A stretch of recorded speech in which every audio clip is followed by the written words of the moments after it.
All right, everybody, let's get ready for session 2.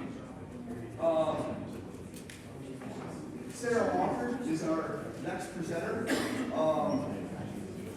Sarah is a legend in our area, South Dakota, Minnesota, Colorado, Wyoming area, both as a high school prep and a college athlete at Arizona State. Listen to some of these accolades because this is insane.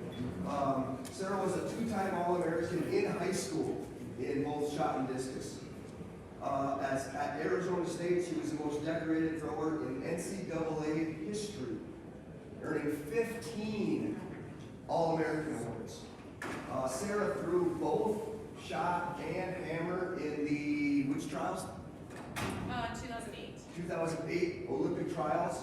So, world-class athlete in 2 different events, which is, in the throws world, completely unheard of. 2-time national champion in the NCAA. Sarah now coaches at Buffalo, Wyoming with her husband Ross. Also coaches numerous summer camps, the 307 camp in Buffalo, 701 camp in Bismarck, and of course the granddaddy of them all, Coeur d'Alene's Ironwood camp. Like I said before, Sarah's fantastically decorated, but also she's got a great way of teaching and coaching. We're going to be able to relate really well. So very excited to bring in Sarah Walker. Well, I'm excited to be here, and I enjoy teaching coaches and learning from coaches, but I really enjoy just hanging out with friends, and so this kind of serves a dual purpose, getting to see, Aaron a couple times a year, TJ and Jill, and my father-in-law, and some people that I don't always get to see a lot because we live out in little Wyoming, and so thanks for having me. Stop me. What are you talking about? That doesn't make sense. Hold on, explain that. I teach preschool, and I coach all the way up through the high school level, and a whole lot of in between. So stop me if I'm not making sense, or if you have a question or you want me to expand on something. Please don't hesitate. Catch me afterwards. You can get through the next one. That's on past there. So just before I start, just like some points of reference, because everyone uses a little bit different language. This is how I talk about the throws directionally if I'm going to give cues using direction. The back of the ring being 0, or if you're going to do a full turn 360. And then down the middle of the sector being 180. Just so if I say, put your foot down at 180, the kids have a reference of what direction I'm talking about, and you guys then have a direction of which 180 I'm referencing, rather than some people talk about down the middle of the sector is 0, so their back of the ring is 180. I flip-flop it. So just a heads up for you. Okay, so I think it's important to talk about some considerations when you're deciding to teach your athlete to be a rotator or a glider, right? I get that question all the time, which one is better? Well, I think rotational is better because that's what I did, and it made me throw far. But I have kids that they're better gliders, as much as it might pain me to say that. I'm doing them a disservice by making them a rotator. However, I have kids that I know are not going to throw far as gliders, so I have to turn them into rotators. So just some basic things to consider. Your athletes, they're all different, right? You have to figure out what works for them. They're not going to come, you might be able to look at sprinters, and they all kind of have the basic same body type, and throwers do not. At the most elite level, you can get 10 different women shot putters, and they all look different, right? But they all throw really far. So that's one thing to take into consideration. No technique is the way. My most common thing is, my way is not the way, it is just a way, right? I'm just teaching a way to throw. What I have found successful, I've changed it over the years. I've adjusted it from when my first coaching job was down in Arizona, and I had 85 throwers, and I had kind of the pick of the litter because they did one thing, because the school was 3,000 kids. To Buffalo, Wyoming, my first year, 5 years ago, I had 7 throwers. And they were not the pick of the litter, if you will, right? And so my coaching style and what I believe has changed, and I've transformed into a different coach than I probably would have been 10 years ago when I was still coaching at kind of an elite level with really great athletes from a big school. So I think that's important to keep in mind. It's just a way to do it. It's not the way to do it. Be adaptable. You heard this earlier. Teach the big picture, right? we want them to throw far. But now we have to figure out what all those little pieces are to make the big picture. But we have to give a focus. The kids have to understand where we're going. And then that bottom part, that's like every high school coach's challenge, right? These really complex movements, but we need to make them simple. Because your underdeveloped teenage brain doesn't understand what I'm talking about.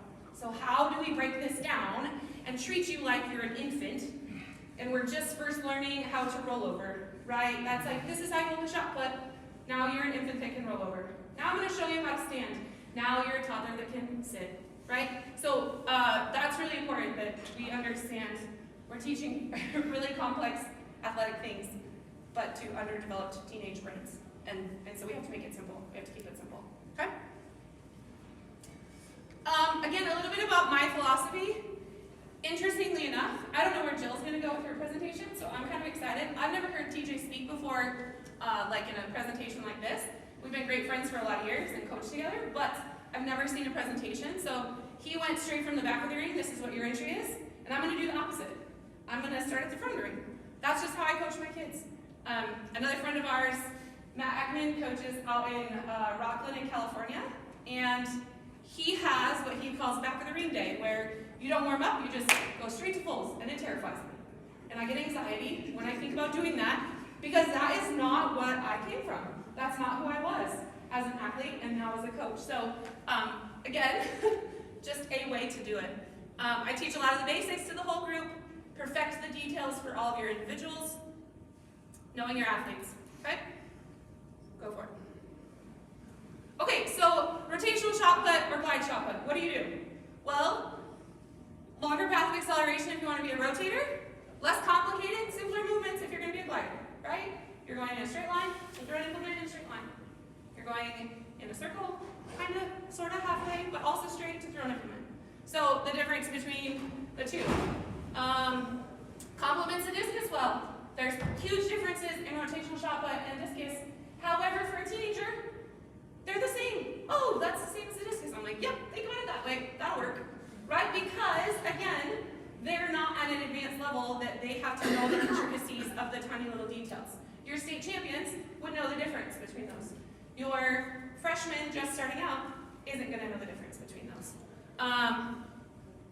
Less strength, more skill, big and strong kids are great gliders, right? Not as strong, but super detail-oriented, might be a better rotator. And then, at a season commitment, are they going to decide, I'm going to be a rotator? Last year I had a kid that I tried to switch. We got indoor track sanctioned for the first time at our high school. And I had a couple of throwers come out, and I said, let's make you a rotator. He's a product of COVID. He lost his freshman year, had never thrown, came from a soccer family, lost all of his freshman year, comes out as a sophomore, and, you know, an okay season. Last year as a junior, I'm going to do indoor track, and I'm going to commit to being a rotator. I'm like, let's do it. And then, first day of practice, coach, I think I just want to glide. I'm like, all right, let's stick with the glide. We got halfway through the indoor season, and he says, I think I should be a rotator. I'm like, yep, I think you should have been 6 weeks ago. So we're going to finish the indoor season, and then we're going to commit to being a rotator. First, the outdoor season, 2 weeks into being a rotator, he knows enough to be dangerous, but has no idea what he is doing. And he throws a foot less than his glide PR, and is like, that was awesome, coach. I'm like, that was really bad for us, because you're not going to throw that far for a while again, because you're going to learn how to do it. And that number just like decreased with time, but then we got consistent until the end of the year when we had 8 weeks to work on it, and then we make this big jump, right? And so it can be extremely frustrating, especially when you're changing from glide to rotate. But you need a kid that's committed. I show up on March 1st, and I compete, but I'm a football player, and I do basketball, and I just stay in shape for track, and I'm only here for 2.5 months, coach, maybe a glider, right? There's a difference in those types of athletes, okay? So here is my teaching progression that I would go through with any athlete learning to be a rotator. Start with, you'll notice, very similar to TJ, I don't teach the reverse. It's not something that I teach until well down the road, and it happens, and they go, oh, what was that? And I'm like, oh, you just reversed. That was cool. Now let's work on it. So stand turn on reverse, and I'll go through each of these individually on the slides. Stand throw non, a wheel non-reverse, a step in, a little bit more dynamic movement into the wheel. South Africans, both static and dynamic, right? And then your fulls. And there's my disclaimer. Teach the reverse when an athlete is doing it and they don't know what they're doing. It's just happening because they're hitting great positions. Okay? So our stand throw non-reverse. All right-handed people. My husband's lefty, so we have the luxury of we coach together, and we don't have to teach lefties because my husband is left-handed. So he teaches my lefties, and I don't have to worry about it. Our feet and shoulders, our feet are shoulder width apart, slightly wider. That's one of those, that's what I say, and then I look at the freshman boy that has size 14 shoes, but he's only 5'10", and I'm like, we're gonna go a little bit wider, because you're gonna get a little bit taller over time. So let's start you with a little bit wider base, right? Because I know you're gonna be taller. Left toe to right instep, very basic positions. I'm sure all of you know this and have heard this a million times before. In our stand throw, we talk about our weight being 70% on our right and 30% on our left when we get started, just so we know both feet are engaged in the throw. We're not starting the throw with the left foot coming up at the front and tapping it. Only a preference because we found that when that foot comes off of the ground, more kids tend to shift right onto the left foot to get weight there, and now we're not in a good position with our hips. So we teach 30% so they know that they're engaged on the left side, but it's not 50-50 where they have the chance of already shifting. Is it going to be ideal at the end of the throw? No.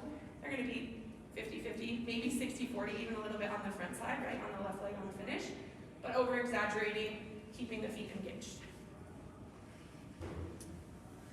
Our feet rotate first. We teach everything from the ground up. You get all of your power from the ground. You have to be connected to the ground. TJ used it down there at the very bottom, the plug in the socket, right? You got to lock your feet into the ground. As soon as the balls of your feet is what we talk about, rather than the toes or flat-footed or what have you. The balls of your feet have to be plugged into the ground. So we rotate our feet, then our hips, pointing into the direction of the throw, right? Getting into this position where we have good separation, and we're here, our feet and hips are pointing to the direction of the throw, but we're still loaded up over our right side. Our separation, right, that triggers a stretch reflex. So if we have separation between our hips and our shoulders here, we're going to get the stretch reflex to happen on the end of the throw, right? And teaching kids, it's not just where your shoulders are at and where your hips are at, but being able, similar to the discus concept of like locking the discus in, making sure that our shot put's not here. Look, coach, no, that's not separation, right? And them understanding the separation is the shot put behind that right hip, okay? The left arm, what does it do? Well, depends on who you ask. I'm a believer that the left arm helps create a really good path. It helps know if my left arm does this, my shot put also does this. If my left arm does this, my shot put most often does this, right? So using the left arm as sort of a teaching tool to help the kids feel, if my left arm goes here, my shot put wants to follow that same path in that same direction for the finish. We talk about the left arm being a block. We want them to engage the left arm. We refer to it as, if we stop the left arm here, we have found that a lot of times kids then start shifting and bringing their right shoulder forward, so we're in this position. If we talk about the left arm blocking, and we call it a negative block, so if this is neutral, this is 0, we want them to actually block just past 0, because now my shoulders are finishing around. It allows my hips to do the work, rather than my hips are stopping because what else is stopping? My shoulder, and my right side is catching up. Feet, knees, hips, torso, left arm. Pretty simple, right? Those are the basic terms that I use when I'm teaching the stand throw. The right leg has to stay in contact with the ground when we're doing non-reverses. It is critical for so many reasons. But how many kids do we see that throw like this and are stepping forward, right? We're not teaching them how to throw with their hips. We are now, the upper body is becoming dominant and we forget what the legs are supposed to be doing. So we put a lot of focus on the right foot staying in contact because we're teaching the non-reverse. When we go to the reverse, they do this and they throw and it's kind of just like a step forward, which ends up being our teaching progression for the reverse. but it's not this like I'm coming off the ground and I'm jumping and I'm switching my feet. My kids hate non-reverses. I have an athlete right now that fights me every day. I just can't do it. I'm like, why? It doesn't feel good. No, it didn't go far. That's not a feeling, right? Not going far. Like, what do you think about that? It didn't go far. Well, that's not a feeling. So tell me what you felt. I don't know. It was bad. Well, that's not a feeling either that we're talking about, right? So getting them to understand those types of positions so that then they can say, I think I lifted my right foot off of the ground, right? Using the same terms over and over again, the same language with them. So we do a lot of non-reverse type stuff, just similar to what TJ said. And some of the kids eat it up, and some of the kids hate it. My favorite story about a non-reverse tangent, I apologize, that happens a lot. Ryan Whiting, who I was lucky enough to be teammates with down at Arizona State, or unlucky enough, either way. He was here a couple years ago, right? 2 or 3 years ago, yeah. So some of you got to hear him speak in person. He comes in, one of the best high school male shot putters, and he's throwing, and Dave Dumble, our coach, says, who's one of the greatest throws coaches in all of the world, says, hey Ryan, I need you to do a stand throw non-reverse. No, I don't do that. He's like, well, we're gonna learn how to do. No, I don't do that. And just was put off by, I don't non-reverse. That's not what I do. And he's this 18-year-old boy walking in, and all of us are like, what are you saying? Do you know who you're talking back to? Right? And he just was set. That is not what I do. I don't do non-reverses. You can ask anyone that knows Ryan Whiting. By the end of his career, he was like a non-reverse king. It's everything he did because he bought into the reverse becomes a band-aid, and the kids don't feel it covers the blood, but it doesn't stitch the wound, right? But non-reverse is like, well, there's the gushing problem. There it is. We can see it. But they put a reverse, and they're like, oh, it kind of felt pretty. It looked good. And they're like, no, it was bad. And so I think it's just so critical that they get comfortable and they can show so much more control with the non-reverses, specifically in the stand throw, because then only gets harder. So if they can't do it in a stand throw, we can't expect them to do it in a wheel, in a South African, in a full, and all those other things. Okay? So here's just these are just like a series of a couple pictures. This is actually a med ball throw into a net. Lots of crossover between things that we work on and concepts we believe. So this is just, a stand throw position. Go ahead. There would be halfway through the throw, the left foot is still engaged, right? You can see the hips are starting to shift just a little bit. There's a little bit of extension starting to happen. Next picture. And then through the finish, right? That would be like a picture perfect. If you can get high school kids to finish a throw on balance just like that, like write a book because you're doing something right. You have figured out how to get them to understand applying force and using all of it to transfer the force and the energy into the ball. Okay? This would be just another drill. Same idea, putting a PVC pipe or a broomstick or whatever up above your head just changes what you're feeling, changes what they feel. But again, we're focusing on the same movements. Go ahead. And then I think it's always fun to see. These are both throws, full throws, with a reverse on them in competition. But you can see why that position is important. Why the blocking position in a non-reverse is important. Why the hip position to do a non-reverse translates into a full. This picture over here on the right side is a high school kid in Arizona that threw 62 feet as a senior, and his left foot is already off the ground. He has a pretty narrow base, right? But you can see how much his hips have already worked through the throw, which is what we're teaching in the non-reverse. His left arm is down a little bit, right? But you can still see that the blocking is happening. So showing the kids, this is why we have to do this. Because when we take a video of you during a full, and it looks like that, those are different, right? And helping them to see that. I think high school kids go, well, that doesn't even make sense because I do this throw. And then you can show them, here's a video of you doing a stand throw, and this is what you look like. But now here's that full that you wanted to do and you've been asking about. And here's what you look like. And getting them to see, I need to perfect one in order to move on to the next. And perfect, that's not really the word. Perfect, right? Go for it. But what? It's a fantastic circled the throw PRs, this one on the left, but it was at the University of Arizona, and I was a Sun Devil, so the fact that that's where my lifetime PR is a little painful to know. Okay, so the next one we would go into is our wheel non-reverse, right? This is just the middle of the ring. We teach it very similarly to get into a to get into a wheel position. I will say, if this is where I'm throwing, this is the direction of my sector, I will tell them get into a stand throw and throw the opposite way.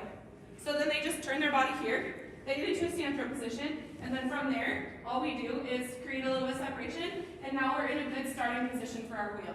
Right? So I don't have to say, you're going to put your foot here, and then you're going to put this, and then you're going to turn here, and you're going to do that. You know the stand throw. Now pretend like you're going to stand throw the opposite direction. Put your right foot right in the middle of the ring, stand throw the opposite way. Keeping it very simple. Then they're in the right position to start. There's the facing 180, our eyes and shoulders. If I'm going to do a wheel now in that direction, right, I'm going to start the throw here. My eyes, my shoulders, my head neutral. I use that same term. I know you had that question earlier. I use the same term. Keep your head neutral. Keep your head on your midline of your body, right? So we don't want our head this direction. We don't want our head this direction. We want everything to be neutral with our shoulders. We're starting here in this good position, facing 180. Our feet and hips are at 270. So they're in this direction. Okay?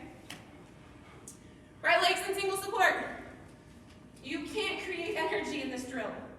This is a maintain what you have and have good positions, because you're going to create a lot of energy at the back, and you know how to be really powerful at the front, but we got to connect the two. So this is the connect the two. I wouldn't say I'm a strong believer in wheels. I did 10 billion wheels when I was in high school. And I believe it was the greatest strength of my personal throw was my middle of the ring. But the athletes that I coach is not necessarily the case. Their body type, their strength levels, their flexibility, right, things like that. So I tend to be somewhere in the middle. I think they can be good drills, but I don't think they should be the end-all be-all drill. It's an important thing to teach because of positions, and it sort of challenges their thinking and their positions and what does it mean to be here versus like here, and so they can feel some things, but I don't think it's like an end-all be-all kind of drill necessarily. We talk about tucking or squeezing the knees. If we squeeze the knees with that loaded right leg, we're keeping our weight balanced. What we talk a lot about most often when we talk about squeezing the knees is, are you squeezing the knees, right, and turning on your right foot, or are you turning and pushing off of your left foot? And there being a big difference between those two. We don't want you to push off, because what we see happen is kids come up, and then they end up shifting onto that left foot when they land in their stand throw. So we want it to be. Can you demonstrate that there so everybody can see your feet? So if we're here, and I'm going to do a wheel, we want to think about squeezing our knees and tucking and turning to get to this position, versus we have a kid that is pushing off of their left foot and they're doing this number to get into the front of the ring. Right? Not only do they come up off of the right side, but they also, when they land, they're shifted way onto the left side. You probably lose separation, all those other bad things that we don't want to happen. Right?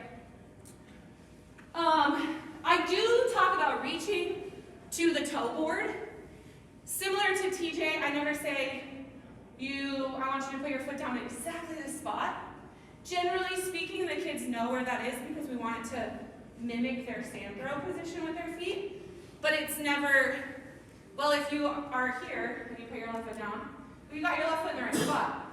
But it actually did you a disservice because of where your upper body and hips are at. So we talk about the timing of right left, right? Your right foot comes down and then your left foot comes down.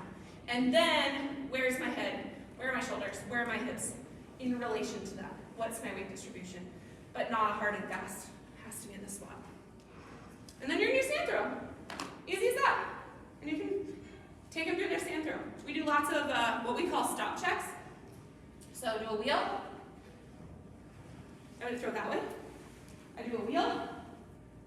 I stop. I check. Is this a good stand throw position? Yep. And then they actually throw the implement and they do their stand throw when they're first learning.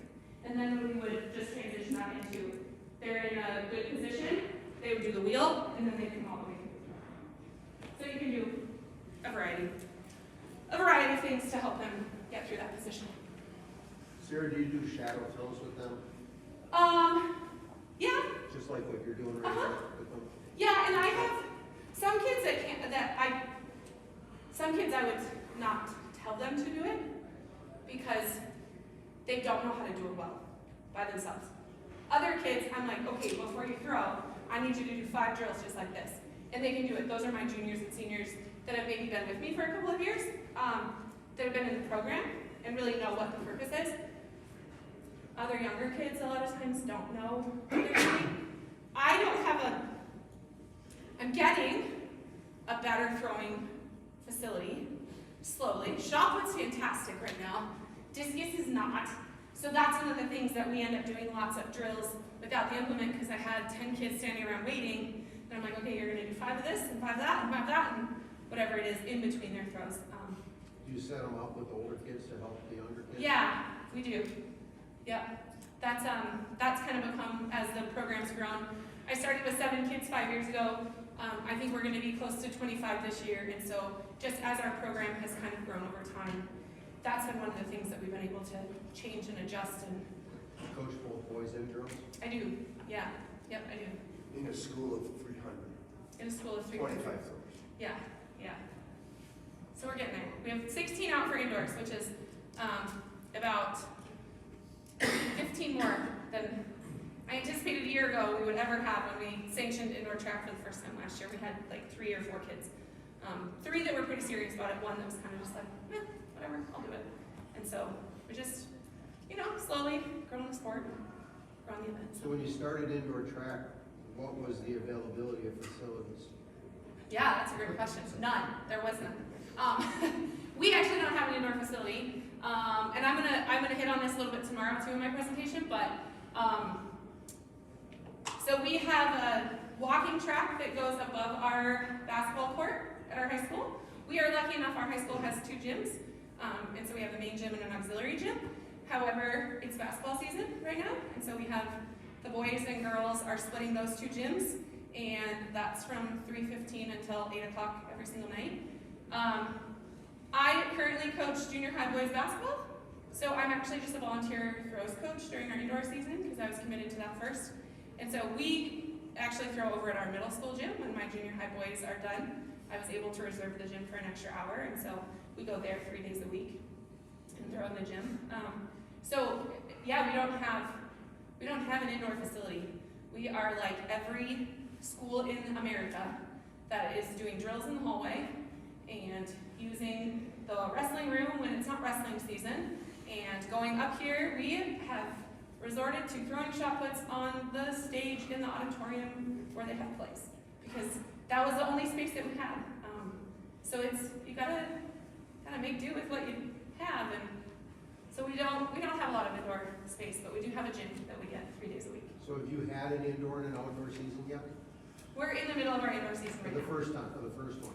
Last year was our first indoor season. What was the impact on your outdoor season by having the indoor time?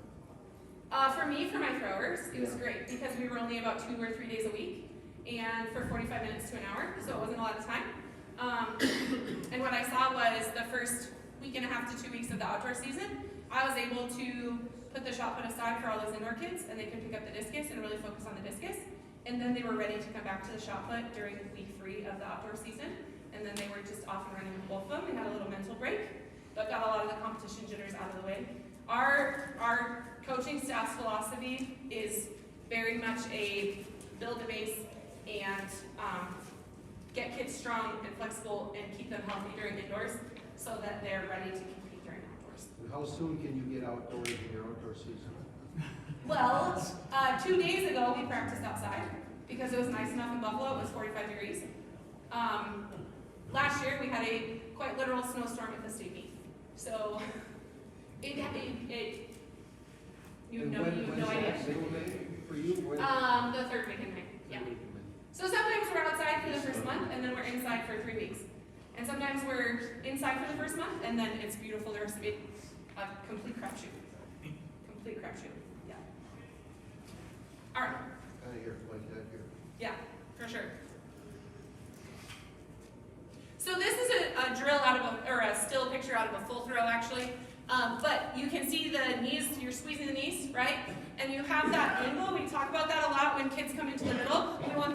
about like kind of loading up at an angle. We don't want them loading up straight on top because then that's our shoulders coming up over the top. Rather, we want them loading up at sort of an angle here so that they have good connection on the right side in the middle of the ring.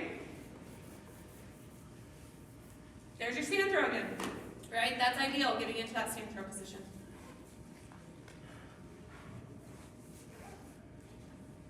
Here's that same kid again.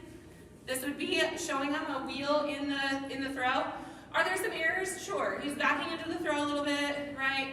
Had a super narrow base, but it worked for him. He threw 62 feet. So I'm not going to make him change because he's really strong. And John Godina threw really far, and his base was like that big. So it's okay to do things like that, right? But again, showing him, this is what we're talking about. This is why we're doing that drill, so hopefully we can hit this position in a full. This is actually one of my favorite things to do is a step in. And a step in being from the back of the ring. So I typically have my kids do what we call, just like TJ, a step two. So we would step to the back of the ring into a South African position. And then we're going to do a step in. So it's a little bit more dynamic, but the same ideas as the wheel. But now I'm stepping into the middle so that then I can turn and get into my stand throw position. Right? This just lends to, you're not trying to get the kids to turn their feet without any energy. Now we're giving you that little bit of movement to come into the ring. So now you feel the weight getting loaded up on the right side. You feel your body is engaged in the movement, and you can start to turn. And really the other thing that we have found with this is that it magnifies what the upper body does. Same idea as TJ with the left arm. I was very much, as an athlete, get my left arm down the middle of the sector, and now keep my left arm there as long as I can, and now get my right hip underneath my left elbow, right? So if I'm in the middle of my throw, and I'm coming down here, I want to think about being in this position where my right hip is hitting underneath my elbow. Kids will do the step-ins, and they're like, got it, coach. Nope, you don't. And they go, well, why not? And so all we have to do is move their left arm, and they're like, well, I don't have separation. Correct. So now you have to move back like this. So we're able, without telling them, that's not right. We're telling them, that's not right. You have to fix it. Right? Kind of giving them ownership. The step in also, you see those kids that tend to over-rotate. They might keep good separation, but when they step in here. Well, really, if you look at it, I still have separation, right? But what happened was my right hip came all the way around, and now I'm backing into the throw. Even though you kept separation, you're not on the ground as long in the middle, which means you can't generate as much power. You can't get your left foot down as quickly. And if your left foot doesn't get down at the front, you can't start working the ground right and left together. So you're not going to throw as far because you don't have as much power, right?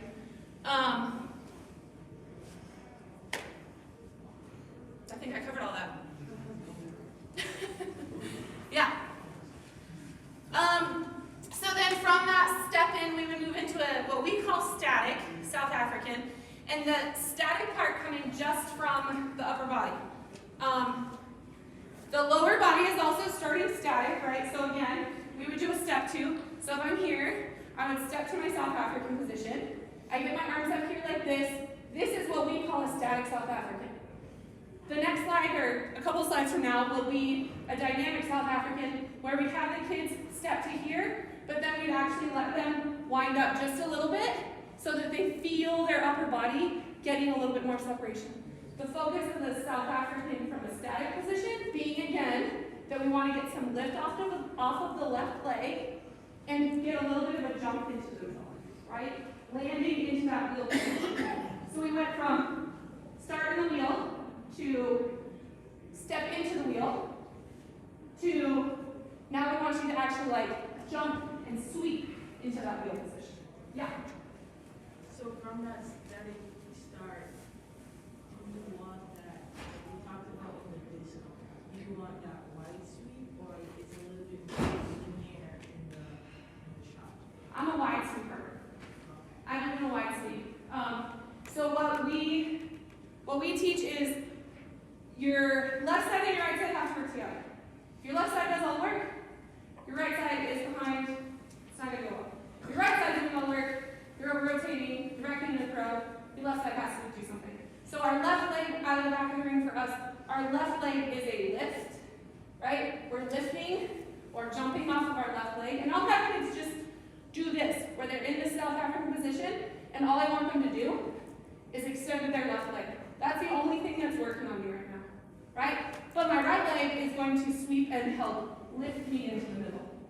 So my right leg's job, at the same time as my left is extending and getting me off the ground, my right leg is sweeping and coming into the middle of the ring.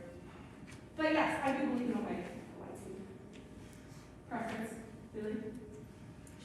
We can do that into what I call a wall drill to keep those kids like that right there. Yeah.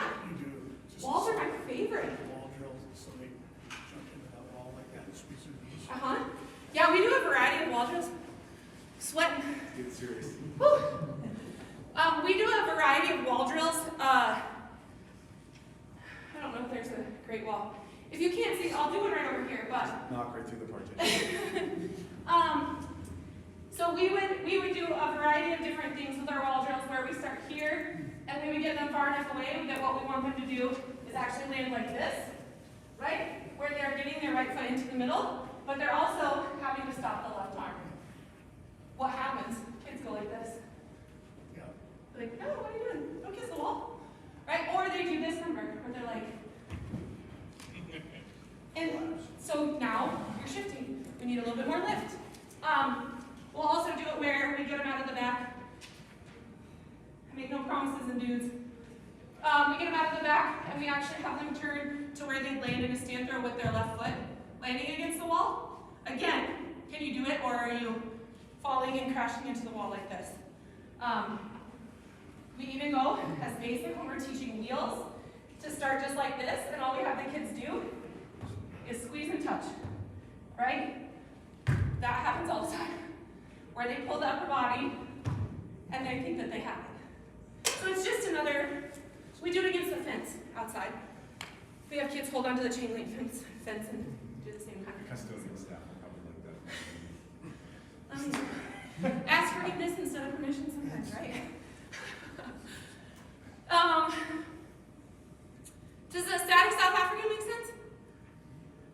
I think that the thing we found is like every drill that we do, we teach them a stand throw.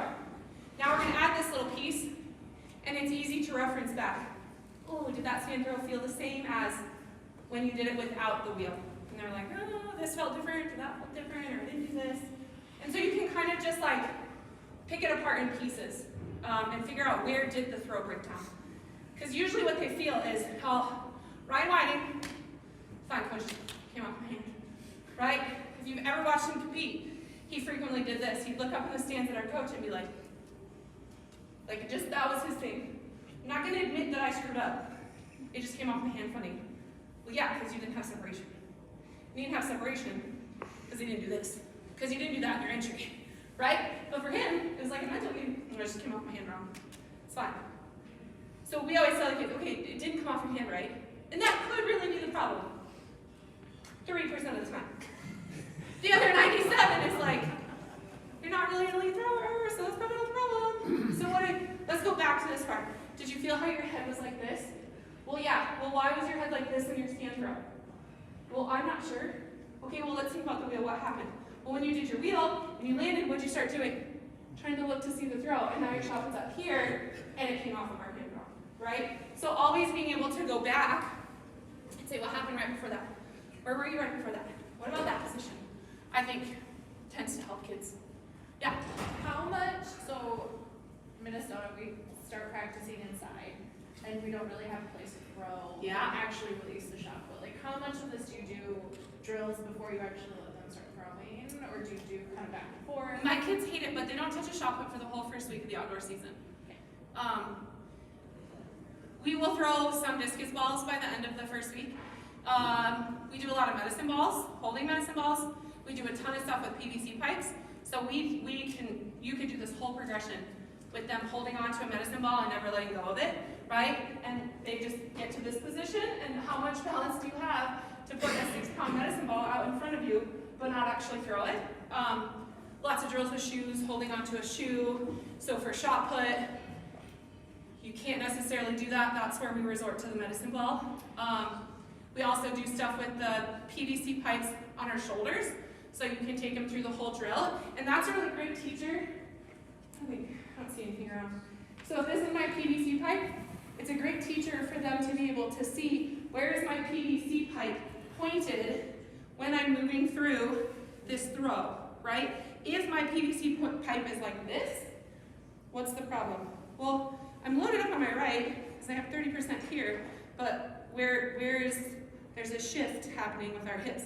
So we have to push our hips forward, or we have to think about like rolling our pelvis or whatever it is. So we use the PVC pipes on our shoulders, but also, up above our head and do the exact same drills. Definitely more complex above your head. You have to have a lot better balance. But some of your kids need it. Whereas some of them, you're like, this is your little foot, remember? That's one we talk about. Yeah. As you transition through the middle, Yeah. what are the cues you use to get your athletes to wait for it so they're not peeking? Where they get in the middle and they're like, yeah, I'm gonna really throw this thing. I wish I had one that worked. We go back to talking about, I couldn't see when I threw. Not for lack of trying. It was not a skill I trained when I was young, to see this and then see that, and it was pretty much just like a blur all the time. I could not pick things out when I was throwing. The end of my career, I tried to pick things out a lot more and really use my eyes as a cue for me to see things visually. So I have kind of regret, maybe. So I'm like, I will not let that happen to another kid. I teach my kids to use their eyes as visuals for not the like, now when you're ready to throw, I want you to look toward the ring, or I want you to look here. It's more of like, when you landed in your stand throw, what did you see? And if they're like, well, I saw the stadium over here. Then we can talk about, okay, next time, I want you to see the water bottle that's behind the ring, to keep their head in that neutral position. So I do try to train my kids to use their eyes so that we can use cues like that. It adds another layer of, what did you feel? What did you do? Tell me what you think, so that they can say it. But we really just talk about, the head being neutral. I relate their head position to their hip position a lot when I'm coaching, because if my head is here, right, completely neutral, I'm on my midline, but also my head is straight above my shoulders. If I put my head down, my hips naturally go behind me. So if a kid is throwing, and they're here in a stand throw position, and their eyes are down, their hips might be more slightly out than I would want. So all I say is, I want you to look up. And naturally, their hips go into a better position for us. Does that answer your question? Yeah, it was good, but, okay, so you're a feel person, Totally. okay? 100%. So how do you connect with the kid to get them to feel? Yeah. Okay, because you have kids that are visual learners, and you have kids that are kinesthetic learners. Yeah. But you gotta get a lingo going where they understand how you talk about feel, because honestly, when these kids are transitioning from being an adolescent to maturing, they're a bag of balls. Totally. And they collapse. Totally. They're not strong enough, so when they come into the middle, they just collapse. Yeah. So that would be like during our drills, when I would say, what does it feel like when I will touch my athletes? I know some of you probably can't. My district, we live in Buffalo, Wyoming, so I'm like, okay, I'm gonna put you into a position now, and I will like physically move their body Sculpt it. and turn their left foot, or turn this, or do this, or push their hips, or whatever it might be. And then I say, now what do your kids feel like right now? I want you to get into a stand throw, and they do it, and then I say, okay, now I'm gonna turn this, or I'm gonna push this. Now what do you feel? And they'll say, well, it feels like my butt's underneath me. That becomes a term for that kid. But this kid over here feels like my chest is up. Like that's your cue, right? So that's part of I teach you the concept, but now you're not getting it. And whatever I'm saying is not working. So what do you feel? Because I put you in the right position. Totally. I put you in the right position, and what I'm saying is what you're doing. But what you're saying is also what you're doing. So we're gonna go with what you're saying, because it's the position that I want at the end of the day. So I think that's important, that your general terms, but then A kid that I say this to is a little bit different than a kid that I say that to, but they both get to point A. We just started at point C and point B. We got to the same place eventually. All right. How long do I have? How fast do I need to talk? 10 minutes minimum. You can go over a little bit. Shoot. Well, she I gets think to I can go do over. it. That was- You went over too. Yeah, you went way over. Yeah, and there's no overtime pay either. Okay, so static South African non-reverse. This would just be like a starting position, right? This would be your starting position for your static. I was quite dynamic out of the back of the ring. So my right foot is like over here behind, right where my left is. So if I'm throwing that direction again, when I started it, I tended to have it back here more behind my left foot. I teach my athletes to actually have it to the right of their left foot, only because it allows their hips to get around easier. I was pretty dynamic, so I needed that little bit of extra time for my right side to work. Again, an intricacy of my throw. Probably the only one that did it like that, but that would be that. So the beginning of the South African, but with more energy. Again, we're just gonna start with like a little bit of a wind up. Sometimes we turn the left toe, not all of the kids, pointed to 180, my left toe. A dynamic one, we would have the kids wind up this way, and then they would come down the middle of the ring. If they cannot, they need a little energy, but they can't quite do it yet, we keep their left foot static and just let them bring their left arm back. So then when they feel my left elbow is over my left knee, now I jump and start going into the middle of the ring. So it's just giving them a little feel for it. My kids throw really far, in South Africans, and they foul every time, and they get mad. But I threw so far from the South African. Well, yeah, because everybody throws the South African far. Doesn't necessarily mean you're doing it right? Sometimes you get too linear out of a South African, and you're just like, wham, I'm gonna come blazing out of the back of the ring and see what happens. Well, you're gonna throw far, right? And so kind of helping them connect. We still wanna be very rotational, but we're moving in a line this way to make it go that way. So kind of balancing that if you have a kid that's just like blasting out the front of the ring, I would not do a lot of South Africans. I would do more step-ins probably for them. Okay? Yeah. This is out of a full throw. This is a still picture, right? So you can see that wide right leg, that sweep out of the back, load it up over left. I don't talk a lot about that shin angle. I don't know why I don't. Every once in a while I do, but it's not like one of my go-to things. It's more of like, I need something else to work. I need something else to help them connect the throw. But that would be like a good shin angle. Yeah. Explain that for us quick. Yeah, What so you mean by the shin angle just being on this left foot here, right? This angle where you're loaded up on the ball of your foot coming out of the back, but your knee is out over the toe so that your shin angle coming into the ring, we don't want to be coming out of the back and be perfectly straight up and down and then jumping into the middle. We want to have that little bit of shin angle pushing us into the middle of the ring so that when we push, we're both coming up and we're going out across the ring. So again, it's not always something I talk about, but sometimes it's the cue that the kid is like, oh, that makes sense. I'm like, yep, that's what we've been talking about for 2 weeks, but it just clicks for them.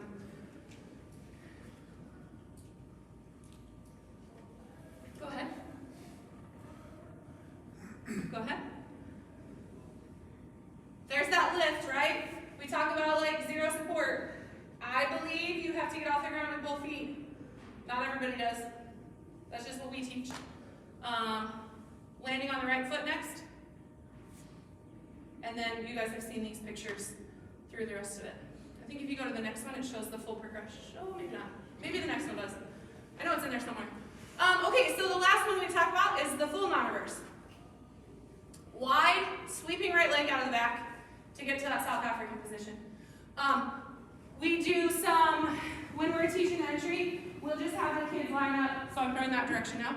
We'll just have the kids line up and we'll have them wind up, right? Keeping the left elbow inside the left knee. We start 50-50. We don't usually talk shifting, put your weight over your your right leg or left leg or anything like that. We just, whatever kind of happens naturally for them, we tweak whatever it is. So we will have them just like tap and turn into a South African position so that they get the feel of keeping the legs wider, keeping their right leg out nice and wide when they're first learning that. Jumping off the left leg, that was the off the left leg while the right leg is coming around and up also. Left arm, shoulder, upper body. Oh, sorry. Went to sleep on us. I talk a lot about the upper body staying quiet out of the back of the ring. That's something that's kind of like morphed to like, don't use your upper body. Stay static with your upper body. Whatever, it's kind of translated into like your upper body's quiet. It's not pulling this or shrugging. How many of us have shruggers? Good God. Like if there's one thing I wish an athlete would do when they would implement, it would be to shrug and getting into this position. And so there's the keeping the upper body quiet, just like you're relaxed and your shoulders are down and your left arm is back, but we're not here, we're not super tight. The most tense, I would say, we want you to feel is like pulling that shoulder, that shot at that elbow up and back when you stick it into your neck, right? And feeling the shoulder blades engage back here. But the left side we want to be like very relaxed and long and loose. Quiet is the term we've kind of come up with. All right, the around up rhythm, when I'm telling kids, and kind of in combination with that right left at the front, I'll say around up, right? So the idea again, if I'm going that direction, is I'm thinking about my right side going around, I'm coming up, and then right left. Around up, so that it's kind of the motion of their hips. And the feeling that they get with their hips out of them. Yeah. So getting into the middle, right? For the right leg, how do you cue like activating that active right leg because you want that when that right leg hits the middle, it should continue turning and thinking, right? Yeah. So how do you cue just that position of that right leg being that prompting that turn of that right leg getting into the middle so that we can have that. So when their right foot lands in the middle of the ring is what you're talking about? Yeah. So we train that all in our wheels and our step-ins and our South Africans. That's a big focus on that is when your right foot lands, you start turning your right foot through the throw, right? When by the time we get to fulls, if we're not doing it, then we didn't do it during South Africans, we didn't do it during step-ins, and we didn't do it during wheels. So we'll go back to those other drills. I don't ever want them to accelerate the right foot until the left foot is down. I want it to be like a natural, you're turning on your right foot through the middle of the ring, but until your left foot comes down, you cannot try to create more energy on your right side in the middle. It's kind of just a result of the energy out of the back, is when my foot makes contact, as long as my heel doesn't come down. Most of the time, high school kids, if they stop turning the right foot in the middle, it's because they're dropping their heel, and then they quite literally can't, and we're here in this position, right? Yeah, because what I see at times is that when they step into the middle, instead of stepping with that leg turn, that what slightly turn over, they kind of just step straight on. Yeah. So that they're not as, creating that separation Yeah. as much as possible. So we talk direction with where the foot comes down. I would say a kid that's over rotating and backing into the throw, I'd say when you land in the middle, I want you to get your right foot down at 180. So I'm actually I want it down at 180, pointed down the middle of the sector, because they are usually pointed back at 0. So if I can over exaggerate this position, we might end up somewhere in the middle, which is here, is where we actually want it to be. So I say I want it down at 180. And I'm like, yeah, that was the one. And then they watch the video and they're like, I didn't get it down at 180. I'm like, I know, but you got it down where I actually wanted it. Right? So over exaggerating to them their thought, put your foot down here, actually means my body can do it here. And this is good. This is where we want it. So we talk about we want your right foot to land somewhere between 180 and 270. Okay. Ideally more to 270, but most kids have to think about it being closer to 180 so that they get it down where they want it. Does that help?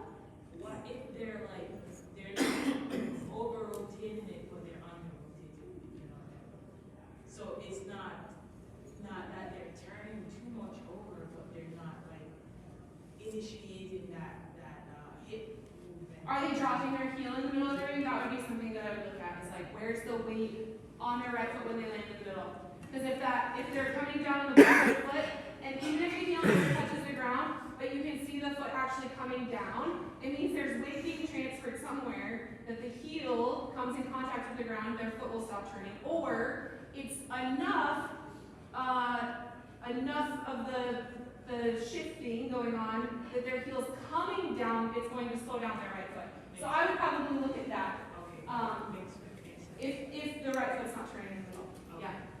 Sarah, can you also, with your wide sweep, when that wide becomes skinny, wouldn't that also help Yeah. the speed of the turnover? I think is Yeah.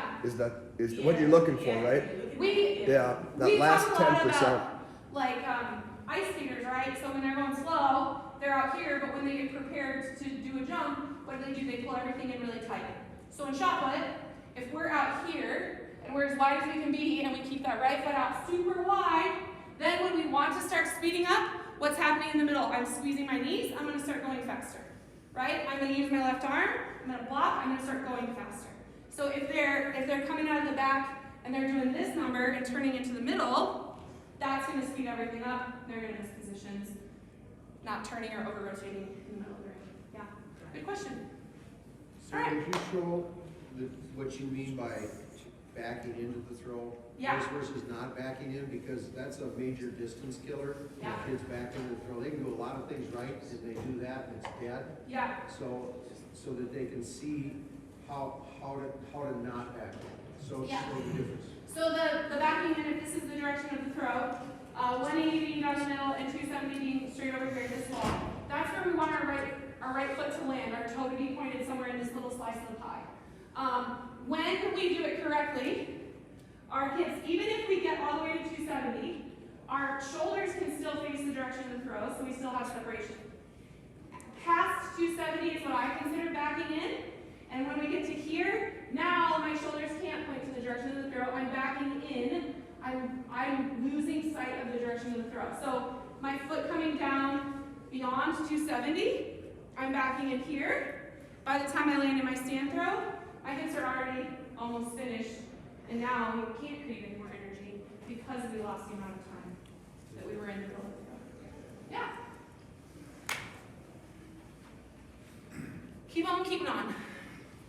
There's all the pictures together. I knew it was coming up. Just couldn't remember where. So there's the whole progression of kind of those pictures that you see the importance of each of the positions and how they relate to the full throw. I think that's critical for high school kids. Like, this is the end product, and this is what we're teaching you, and they're like, that doesn't make any sense. So here's the end product. Do you see this little part, that little picture in there? That's what we're working on, because it's going to make this happen. And those visual learners tend to like, oh, now I understand why that matters. Like, yeah. Sometimes go ahead.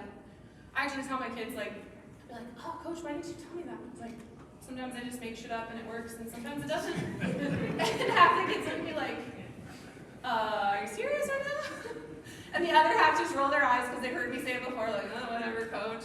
Right? So sometimes it just, you could battle all season, and you feel like you're banging your head against a wall, and then it like clicks, and you're like, I've said that a million different ways. Why did you not get it? So teach in the reverse. It's only one slide, because I don't teach all of my kids to do it. Personal preference, totally. But you're gonna rotate the hips to initiate, the hips are rotating, but the legs are doing all the work, right? We're not just jumping off the ground. Keeping the driving right hip forward. So TJ talked about this earlier. When I'm finishing a throw, I want both my right hip going forward and my left hip going back. When I do a reverse, I want the same thing to happen. Okay, so when I first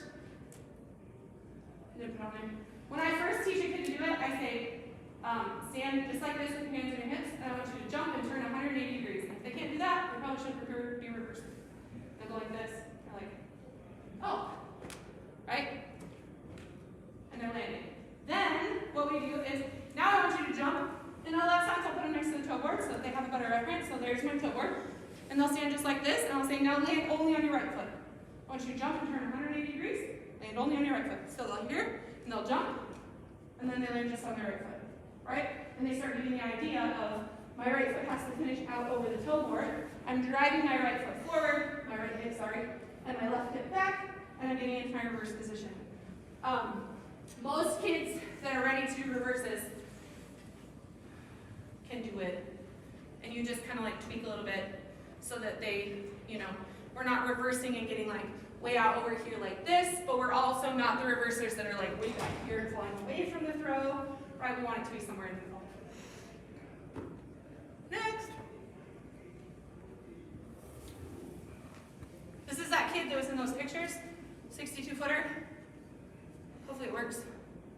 It's not a great video, but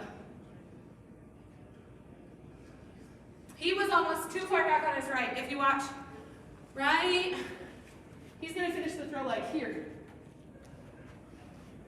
One more time.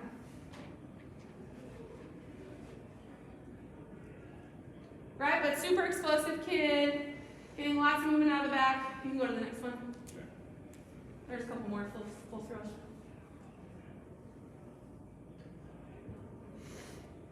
Again? No, the next slide. Whoops. Oh, you stole. This is Jordan, guys.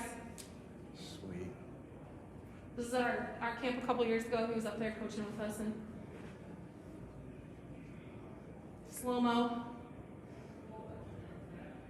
Now he opens his left arm way more than I would coach high school kids, but my high school kids are a 10th as athletic if I'm lucky. You can go to the next slide.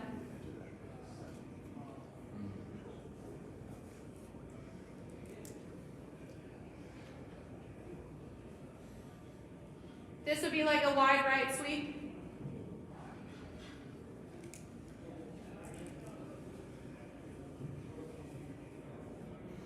I became like the last couple years of my career, if you watch the beginning again, sort of a modified static start where I would start the throw and I'd get into a good position, and this was just my mental cue that I needed, and then it'd be just that tiny little bit of wind out of the back. So somewhere between like a full dynamic start where you're winding up and a static start, I did lots of drills, static right here, and then I'd have to just get my right leg moving out of the back. My throw was kind of a mix of the two for whatever reason.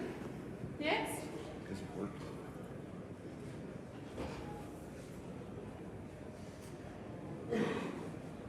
This one you'll definitely see at the back of the ring. I talked a lot about the rhythm, right? And the down up. And that was like, I needed that cue. And I actually, there you go, when I stepped into the ring, it was like, that was my mental thing that I needed to remember what that rhythm was that I was looking for out of the back of the ring. This is early on in my career. So that one is 2007 compared to, you can go to the next. Compared to the one in the pink shirt is probably 2011-ish, I would say. Might be 2010. This would be 2012. So my throw changed, but a lot of the concepts that I learned early on with Dave Dumble stayed the same all the way from start to finish in my career. You can see that little bit of down-up movement that I get. So again, no way is the perfect way. It's just another way to think about it. I think that's it. So, questions, comments, there's my email, that's my cell phone number. Please don't hesitate. If you need anything, Don't I'm call happy to before answer 11 it. p.m. I'm happy to answer whatever questions I have. So, thank you guys. Thanks for being here. Thanks for having us. All right, we'll break for lunch. We'll see you back here at 1 o'clock with Jill.